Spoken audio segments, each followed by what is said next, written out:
Hello friends, welcome to family education 1.2 YouTube channel. सभी साथियों का आज की अपने इस कक्षा 10 की गणित की क्लास में स्वागत है। दोस्तों, हम क्या पढ़ रहे थे? हम पढ़ रहे थे प्रश्नमाला 11.2। तो प्रश्नमाला 11.2 में हमने पीछे के वीडियो में 1 से 6 तक के प्रश्न हल कर लिए हैं और आज हम इस प्रश्नमाला 11.2 का 7वां क्वेश्चन हल करेंगे। तो हम क्लास को शुरू करें उससे पहले दोस्तों, मैं कक्षा 10 के छात्रों से कहना चाहता हूं कि वो अपनी गणित की बुक व रफ रजिस्टर व पेन लेकर के बैठ जाए। अगर दोस्तों आप इस चैनल पर नए हो तो अभी इस चैनल को सब्सक्राइब करें तथा साथ में बेल आइकन का बटन भी प्रेस कर लें ताकि आगे के वीडियो का नोटिफिकेशन आपको जल्दी से मिल सके, और अपने दोस्तों को भी शेयर करें ताकि वो भी इस क्लास का फ़ायदा उठा सकें। तो दोस्तों, हम शुरू करते हैं अपनी क्लास को और अपना क्वेश्चन नंबर है 7। आप अपनी बुक से और क्वेश्चन नंबर 7 पढ़ेंगे। क्या दे रखा है देखिए कि प्रश्न 7 में आपको दे रखा है चतुर्भुज ABCD है। ABCD एक समांतर चतुर्भुज है। ABCD एक समांतर चतुर्भुज है जिसकी भुजा क्या है? जिसकी भुजा BC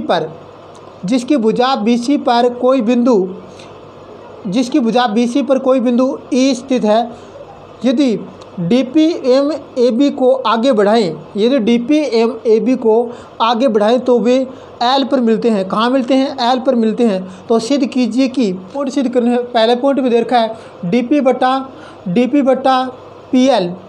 बटा PL बराबर में DC बटा BL। पहला पॉइंट तो ये है। और दूसरा पॉइंट आपको दे रखा है कि DL बटा DP बराबर में AL बटा DC। ये आपको सिद्ध करना है। तो दोस्तों, सबसे पहले आपको एक समांतर चतुर्भुज दे रखा है। समांतर चतुर्भुज है।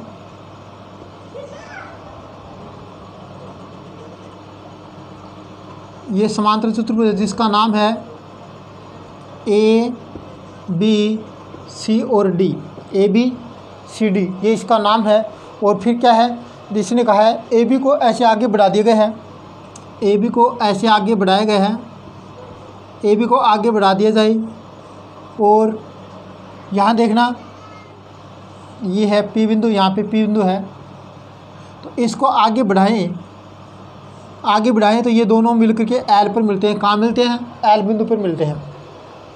तो आपको एक समांतर चतुर्भुज दे रखा है जिसका नाम क्या है? ABCD, जिसमें AB व DP को आगे बढ़ाएं तो जो कहाँ मिलती हैं? L पर मिलती हैं। और आपको सिर्फ क्या करना है वो और देखना है। सबसे पहले आपको लिखना है दिया हुआ। क्या लिखना है? दिया हुआ क्या है दोस्तों? दिया है समांतर चतुर्भुज। कौन सा चतुर्भुज? समांतर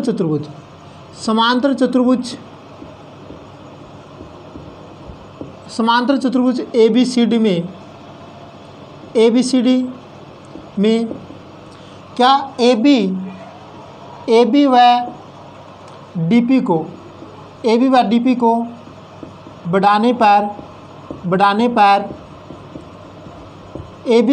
को बढ़ाने पर कहाँ मिलते हैं? L पर मिलते हैं। ये दोस्तों हमने दिया हुआ में लिख दिया है। तो दोस्तों, सबसे पहले मैं आपको बता रहा हूँ कि दिया हुआ लिखना है। दिया हुआ में क्या है? एक समांतर चतुर्भुज है जिसका नाम क्या है? ABCD है। और जिसमें AB व DP को आगे बढ़ाएं तो कहाँ मिलते हैं? L पर मिलते हैं। उसके बाद आपको सिद्ध करने वाला पॉइंट लिखना है। सिद्ध करने वाले पॉइंट में 2 पॉइंट है आपके पास। कितने पॉइंट है? 2 पॉइंट सिद्ध करना है। क्या क्या सिद्ध करना है? पहला पॉइंट तो आपके पास ये है कि DP बटा PL बराबर में DC बटा BL।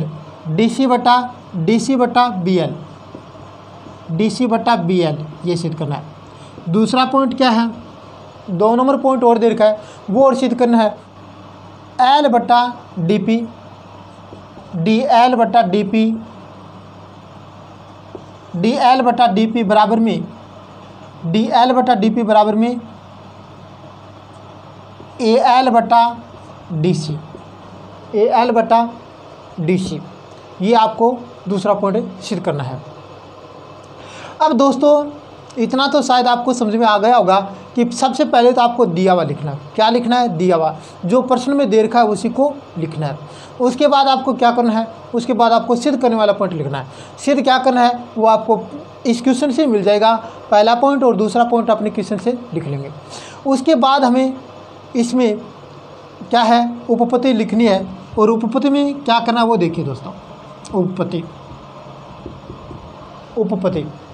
अब उपपत्ति के अंदर आपको यहाँ आना है। देखिए दोस्तों, सबसे पहले मैं आपको बता देता हूँ कि उपपत्ति करवाने से पहले यहाँ देखिए समांतर चतुर्भुज का मतलब क्या होता है।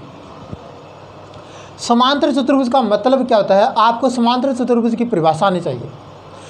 नहीं आती है तो मैं बता रहा हूँ, ध्यान से सुनिए कि वह चतुर्भुज जिसकी आमने सामने की भुजाएं समांतर हों, वह चतुर्भुज जिसकी आमने सामने की भुजाएं समांतर हो उसे समांतर चतुर्भुज कहते हैं। या फिर वह चतुर्भुज जिसकी सम्मुख भुजाएं समांतर हो उसे समांतर चतुर्भुज कहते हैं।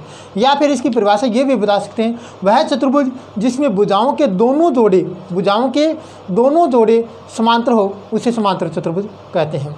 तो इस प्रकार से आपको समांतर चतुर्भुज की परिभाषा आनी चाहिए। तो यहाँ देखिए आपको ये देखा है कि समांतर चतुर्भुज है ABCD।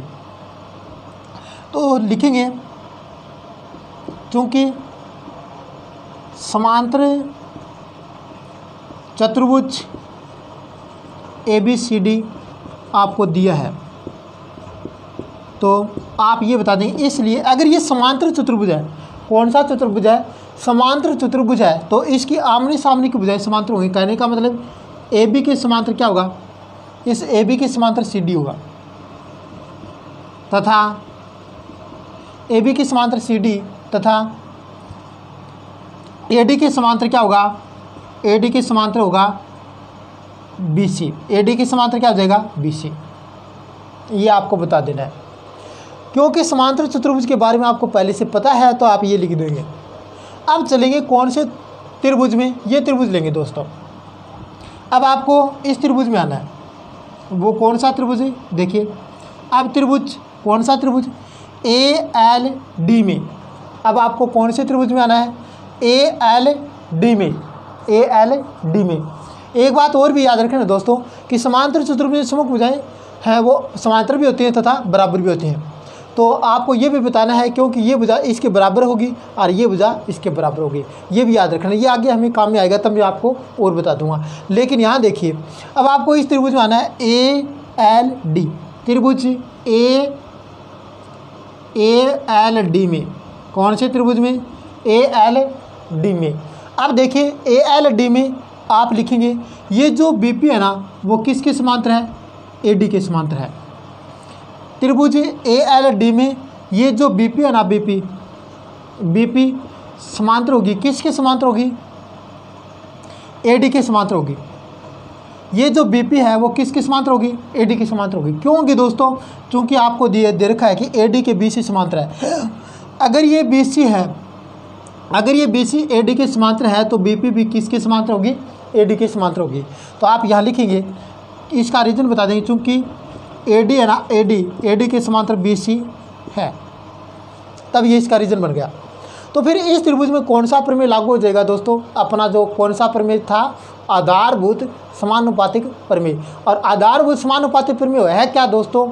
आपको पता है कि जब किसी त्रिभुज में एक भुजा के समांतर कोई रेखा खींची जाए तो वह अन्य दोनों भुजाओं को एक अनुपात में विभाजित करता है। ये अपना आधारभूत समानुपातिक प्रमेय कहता है, जो हमने पहले से ही सिद्ध कर लिया है।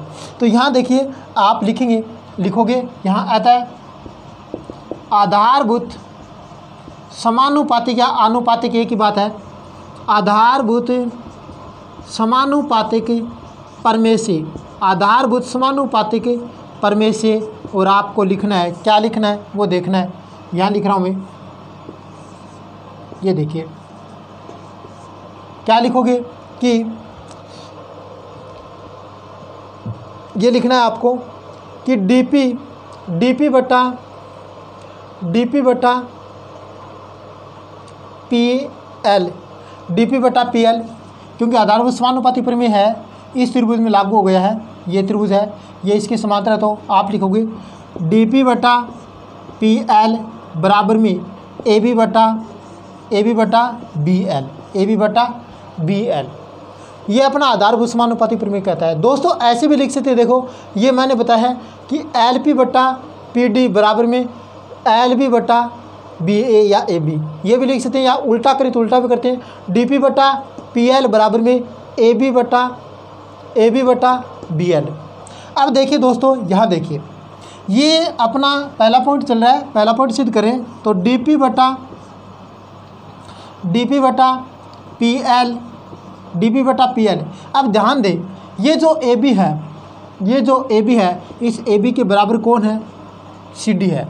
तो आप यहाँ ए बी किस जगह सी डी लिखोगे और नीचे बी एल का बी एल। ऐसा क्यों कर दिया दोस्तों? चूँकि ए बी के बराबर कौन है? ए बी के बराबर सी डी है। ए बी के बराबर कौन है? ए बी के बराबर सी डी है। इसलिए हमने क्या किया दोस्तों, हमने ए बी की जगह क्या लिख दिया? सी डी लिख दिया या डी सी लिख दिया। एक ही बात है, सी डी लिख दो या डी सी लिख दो।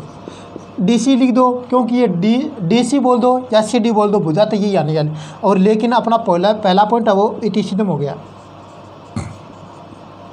अपना पहला पॉइंट इतिसिद्धम हो गया है।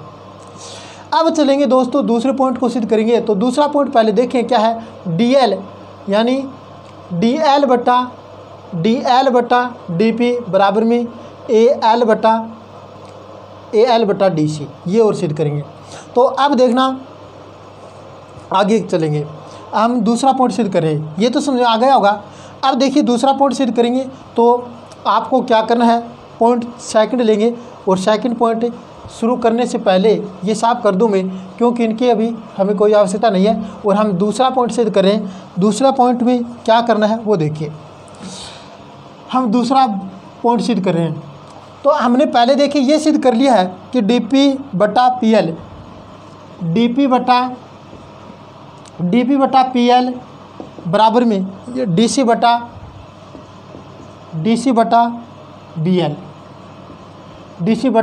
बी एल, ये हमने सिद्ध कर लिया है। ये दोस्तों हमने सिद्ध कर लिया है, पहले पॉइंट में सिद्ध कर लिया है, सिद्ध किया है भाग एक में। जो अपना पहला पॉइंट था भाग एक, उसमें हमने सिद्ध कर लिया है। आप लिखो सिर्फ इतना ही कि सिद्ध किया है। अब ये सिद्ध कर लिया है तो इसमें देखिए दोस्तों आपको क्या करना है, ये जो डीपी है, डीपी का डीपी और पीएल का पीएल, लेकिन डीसी की जगह, ये डीसी की जगह आपको एक बार ए बी लिख देना है, ए बी लिख देना। डीसी की जगह वापस क्या लिखोगे, इस डीसी की जगह वापस ए बी लिखोगे। डीसी की जगह आपको वापस एक बार ए बी लिख देना है और नीचे क्या है, बी एल का बी एल। अब ध्यान दीजिए दोस्तों आगे क्या करना है, आगे आपको ये करना है कि इन दोनों को पलट देंगे, यानी व्युत्क्रम लिखेंगे इसका। पी एल ऊपर आएगा, पी एल क्या आएगा, ऊपर आएगा, और नीचे क्या आएगा, नीचे डी पी आ जाएगा, नीचे क्या आ जाएगा, डी पी आ जाएगा। और यहाँ देखिए दोस्तों ऊपर क्या आ जाएगा, बी एल आ जाएगा, नीचे क्या आ जाएगा, ए बी आ जाएगा, नीचे क्या आ जाएगा, ए बी आ जाएगा। यहाँ तक शायद समझ में आ गया होगा। हमने क्या किया है, व्युत्क्रम लिखा है, व्युत्क्रम लिखने पर इसका व्युत्क्रम लिखा है। अब व्युत्क्रम लिख दिया तो फिर दोनों पक्ष में क्या करेंगे, दोनों पक्ष में एक जोड़ देंगे। दोनों पक्ष में अब आगे क्या करोगे दोस्तों, दोनों पक्षों में एक जोड़ने पर, कितना जोड़ने पर, एक जोड़ने पर, दोनों पक्षों में एक जोड़ेंगे। तो यहाँ देखिए दोस्तों अपने पास ये है पी एल बट्टा डी पी, प्लस में क्या कर देंगे, एक कर देंगे, प्लस में एक कर देंगे। और बराबर में ये है बी एल बट्टा ए बी, इसमें प्लस में क्या कर देंगे, एक कर देंगे। अब देखिए दोस्तों इसके नीचे एक लगा देंगे, इसके नीचे एक लगाएंगे, और फिर इनका लघुत्तम लेकर के यहाँ कर रहा हूँ मैं, इनको साफ कर देता हूँ दोस्तों।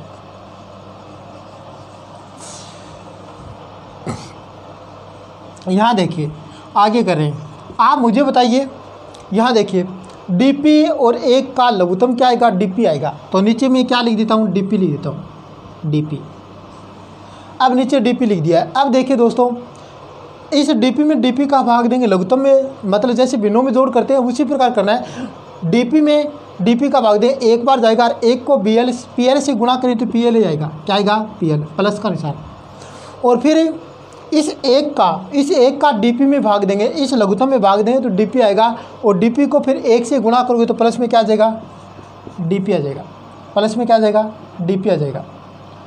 अब ध्यान देंगे दोस्तों इधर वाले में, ये बराबर का निशान लगा देते हैं, और इधर वाले पक्ष में भी देखिए, इस वाले पक्ष में भी ए बी और एक का लघुत्तम क्या आएगा, ए बी आएगा, क्या आएगा, ए बी आएगा। तो यहाँ क्या लिख देते हैं, ए बी लिख देते हैं। अब मुझे बताइए इस ए बी का भाग ए बी में देंगे तो कितने बार जाएगा, एक बार जाएगा, तो यहाँ एक बार जाएगा, तो एक को बी एल से गुणा करोगे तो ये क्या आ जाएगा, बी एल ही आएगा। मतलब दोबारा देखिए दोस्तों, ए बी का भाग ए बी में देंगे, कितनी बार जाएगा, एक बार जाएगा, एक को बी एल से गुणा करें तो क्या आएगा, बी एल आएगा। फिर यहाँ देखिए दोबारा इस एक का भाग ए बी में देंगे, एक का भाग ए बी में देंगे तो ए बी बार जाएगा, और ए बी को एक से गुणा करें तो क्या आएगा, प्लस में ए बी आ जाएगा, प्लस में क्या आ जाएगा, ए बी। अब एक मिनट दोस्तों आप इस चित्र में देखिए, आपको पी एल में डी पी जोड़ना है। ये जो पी एल है, पी एल ये है पी एल, पी एल में और डी पी जोड़ना है तो क्या बनेगा, डी एल बनेगा। ये पी एल में डी पी जोड़ेंगे तो क्या बनेगा, डी एल बनेगा, क्या बनेगा, डी एल बनेगा। और फिर देखना नीचे क्या है, डी पी का डी पी, नीचे क्या है, डी पी का डी पी। इसी प्रकार यहाँ देखिए दोस्तों, बी एल में ए बी जोड़ दो, ये जो बी एल है इस बी एल में ए बी जोड़ दो तो क्या बनेगा, ए बी प्लस में बी एल तो क्या बनेगा, ए एल बनेगा, क्या बनेगा, ए एल बनेगा, क्या बन जाएगा, ए एल। नीचे क्या है, ए बी है, नीचे क्या है, ए बी है, ये क्या बन गया, डी एल बन गया, और ये क्या बन गया, ए एल बन गया।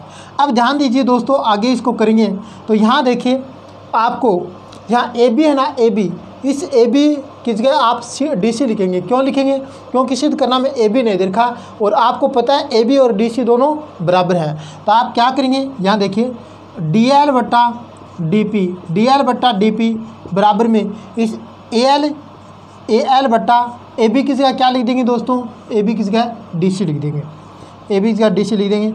और ऐसा क्यों किया, आपको पता है पहले से कि ए बी के बराबर कौन है दोस्तों, डी सी है, ए बी के बराबर कौन है, डी सी है।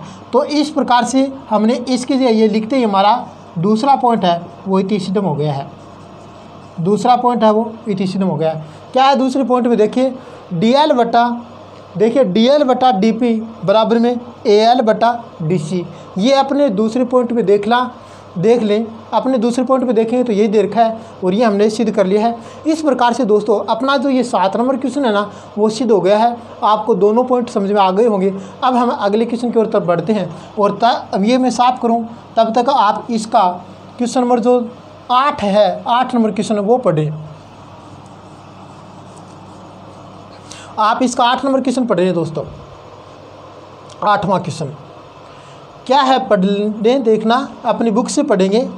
कक्षा 10 के जो छात्र हैं उनको मैं कहना चाहता हूं कि अपनी बुक से क्वेश्चन नंबर इसका 8 पढ़ें। पढ़ लिया क्या दे रखा है कि 8वां क्वेश्चन ये दे रखा है कि त्रिभुज ABC की भुजा, त्रिभुज ABC है, त्रिभुज ABC की भुजा AB पर D और E दो ऐसे बिंदु हैं, D और E दो ऐसे बिंदु स्थित हैं कि AD बराबर में BE, AD के बराबर क्या है, BE है। AD बराबर BE हो यदि DP समांतर BC हो, DP के समांतर क्या देखा है, BC हो तथा EQ के समांतर AC हो, EQ के समांतर AC हो तो सिद्ध कीजिए कि PQ के समांतर क्या सिद्ध करना है, AB समांतर करना है। PQ के समांतर क्या सिद्ध करना है, AB समांतर करना है। चित्र में क्या देखा है, देखिए यहाँ बना रहा हूँ मैं। एक अपना त्रिभुज है ABC,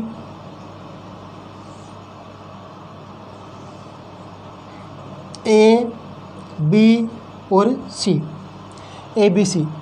अब देखना यहाँ दो बिंदु दे रखे हैं, यहाँ क्या क्या बिंदु दे रखे हैं वो देखिए।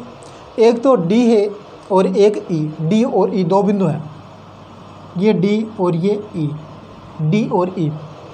और यहाँ क्या बिंदु दे रखा है, P और Q।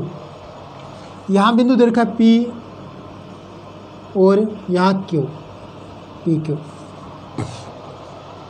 अब देखना ये बता रखा है कि ये जो डीपी है ना, डीपी, ये डीपी आपको समांतर बता रखा है बीसी के। डीपी को किसके समांतर बता रखा है? बीसी के समांतर बता रखा है। और फिर ये जो है ना EQ, ये किसके समांतर बता रखा है? ये EQ इस AC के समांतर बता रखा है, ठीक है। और आपको यहाँ देखिए ये जो PQ है ना, PQ, ये PQ आपको AB के समांतर सिद्ध करना है। PQ है ना, PQ, वो किसके समांतर सिद्ध करना है?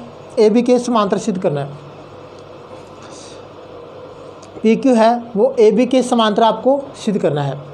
तो यहाँ तक तो कोई दिक्कत नहीं होगी चित्र में। अब देखिए सबसे पहले आपको दिया हुआ लिखना है। सबसे पहले आपको क्या लिखना है? दिया हुआ लिखना है। जो आपको दे रखा है उसी को लिखना है। सबसे पहले दिया हुआ लिखेंगे, उसके बाद सिद्ध करना, और फिर जो उपपत्ति है उसको करेंगे। तो दोस्तों सबसे पहले आपको दिया हुआ लिखना है।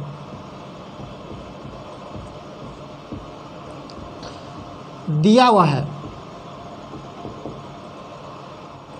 ऐसे लिखेंगे, त्रिभुज ABC में, त्रिभुज ABC में आप कहेंगे कि DP है ना, DP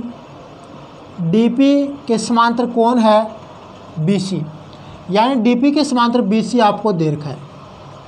इस DP के समांतर किसको बता रखा है? BC को। और क्या दे रखा है? और आपको बता रखा है कि ये जो EQ है ना, EQ के समांतर क्या है? AC। मतलब यहाँ लिखेंगे EQ के समांतर AC है।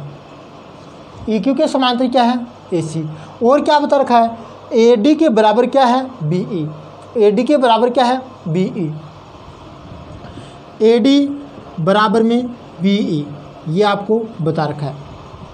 सिर्फ ज़रूरत है वही लिखना है और फालतू की चीज़ नहीं लिखना है। दिया में वही चीज़ लिखेंगे जिनकी आगे हमें ज़रूरत पड़ेगी। यहाँ मैंने वो लिख दिया जिनकी जो दे रखा है उसको लिख दिया है। उसके बाद सिद्ध करना। सिद्ध क्या करना है वो और देख लें।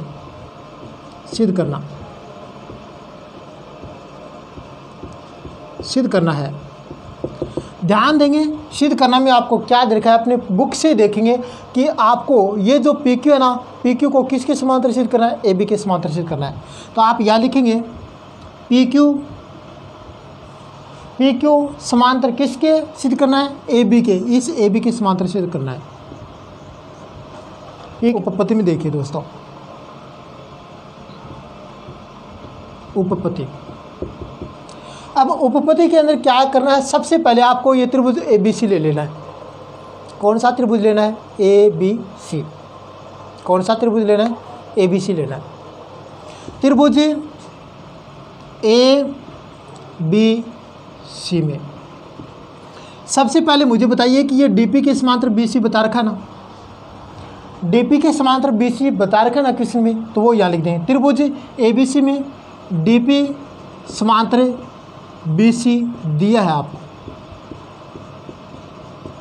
दिया है ना, DP के समांतर BC दिया है। तो इस त्रिभुज में अगर ये जो रेखा है वो इसके समांतर है, तो ये रेखा है वो इन दोनों भुजाओं को एक अनुपात में विभाजित करेगा। क्यों करेगा? क्योंकि हमने आधारभूत समानुपातिक प्रमेय पढ़ रखा है। कौन सा प्रमेय पढ़ रखा है? आधारभूत समानुपातिक प्रमेय हमने पहले से पढ़ लिया है। उस प्रमेय के आधार पर हम कह सकते हैं कि ये जो DP है ना, DP वो इन दोनों भुजाओं को एक अनुपात में विभाजित करेगी। क्यों करेगी? क्योंकि ये जो DP है वो इसके समांतर है। किसके? BC के समांतर। तो आप यहाँ लिख देंगे, अतः आधारभूत अनुपातिक या समानुपातिक, आधारभूत समानुपातिक या थेलेस प्रमेय भी लिख सकते हैं। आधारभूत समानुपातिक प्रमेय से या आधारभूत आनुपातिक प्रमेय से या थेलेस प्रमेय से आप क्या कहेंगे? ये कहेंगे AD बटा, देखिए AD बटा DB, AD बटा DB, AD बटा DB बराबर में आपको लिखना है AP बटा PC, AP बटा PC, AP बटा PC, ये लिख देना है। तो यहाँ तक शायद कोई दिक्कत नहीं होगी आपके। अब देखना यहाँ तक कोई दिक्कत नहीं है तो आपको समीकरण नंबर 1 बता देना है। कौन सा समीकरण बन गया? 1 नंबर समीकरण बन गया। अब देखिए दोस्तों, आगे चलते हैं। आगे चलेंगे तो आगे आपको त्रिभुज लेना है। कौन सा त्रिभुज लेना है? अब दोबारा इसी त्रिभुज को लेने। अब पुनः यानी दोबारा त्रिभुज ABC में ध्यान से देखिए। आपको ये जो EQ है ना, EQ किसके समांतर बता रखा है? AC के समांतर बता रखा है। मतलब EQ समांतर दे रखा है किसके? AC के, जो आपको दिया है। तो वापस इस पे कौन सा प्रमेय लागू हो जाएगा? आधारभूत समानुपातिक प्रमेय लागू हो जाएगा। तो लिखेंगे अतः आधारभूत समानुपातिक प्रमेय से, आधारभूत समानुपातिक प्रमेय से आप क्या कहेंगे? आप ये कहेंगे, क्योंकि अब की बार ये है, ये इसके समांतर है, तो अपना BE आएगा ना, BE बटा AE। देखो BE बटा AE, BE बटा AE बराबर में लिखोगे, क्या लिखोगे बराबर में? बराबर में आपको लिखना है कि BQ बटा QC, BQ बटा QC। कहने का मतलब है अगर ये रेखा है वो इसके समांतर है तो ऊपर से स्टार्ट होगा BE बटा EA या AE बराबर में BQ बटा QC। यहाँ तक तो कोई दिक्कत नहीं है। अब ध्यान देंगे देखना दोस्तों, आपको पता है कि ये जो BE है वो किसके बराबर है? AD के बराबर। तो यहाँ देखिए, इसको चेंज कर लेंगे। BE की जगह आपको लिख देना है AD। क्या लिख देना है? AD लिख देना। और ये जो AE है ना, AE की जगह आपको ऐसे लिख देना है। देखिए AE किस का योगफल है? AE योगफल किस का है? ये योगफल है AD प्लस